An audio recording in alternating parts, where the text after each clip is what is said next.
婚礼之后，阿木有些日子不往人堆里钻了。人们注意到，阿木一有空就和林瑶厮守在天井里头，不是林瑶帮阿木剪指甲，就是阿木帮林瑶梳梳头，恩爱的都不知道怎么好了。村里的女人们有些不解，她们说：“他们怎么就那么恩爱的呢？”花狗极其权威地摇了摇头，他以牲口们终日陪伴为例，坚决否定了所谓恩爱的说法。不过阿木不往人堆里钻，花狗和明亮他们总有些怅然若失。村子里显然比过去冷清了，直到现在他们才发现，不是阿木需要他们，相反是他们自己需要阿木。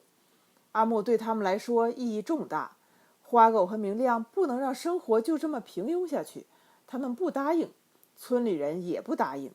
他们叫过来一个孩子，让孩子去把阿木叫出来，说有要紧的事和他商量。阿木出来的很晚，他把两只手抄在衣袖里头，站在一大堆的人面前，瓮声瓮气地问：“什么事？”花狗走上去搂住了阿木的肩膀，拍了几下，却什么也不说。随后花狗就拿起了一根树枝，在地上画了几个圆，一条线。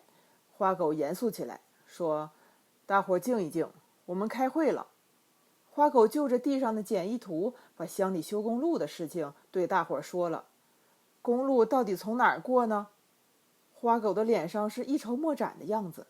花狗看了看大家，说：“我们得有个意见。”大伙都不说话，却一起看着阿木，目光里全是期待与信任。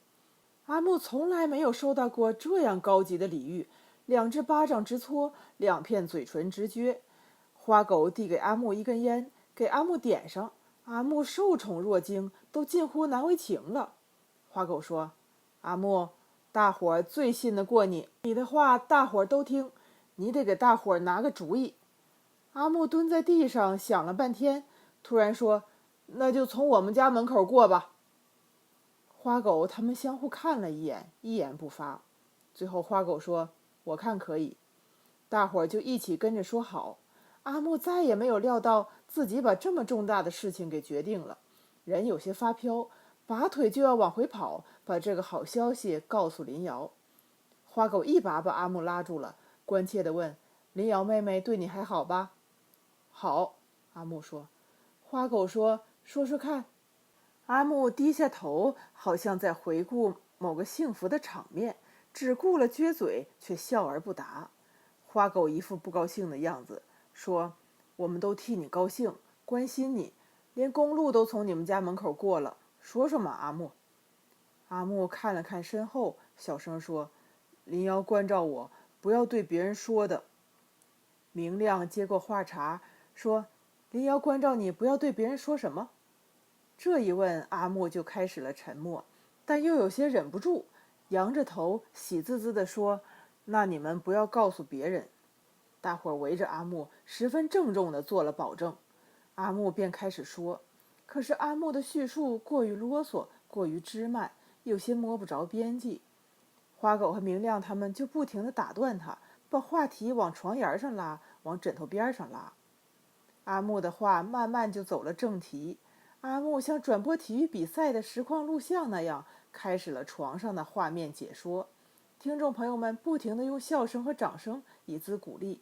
这一来，阿木的转播就更来神了。阿木的实况转播点缀了多风的冬日，丰富了村里人的精神生活。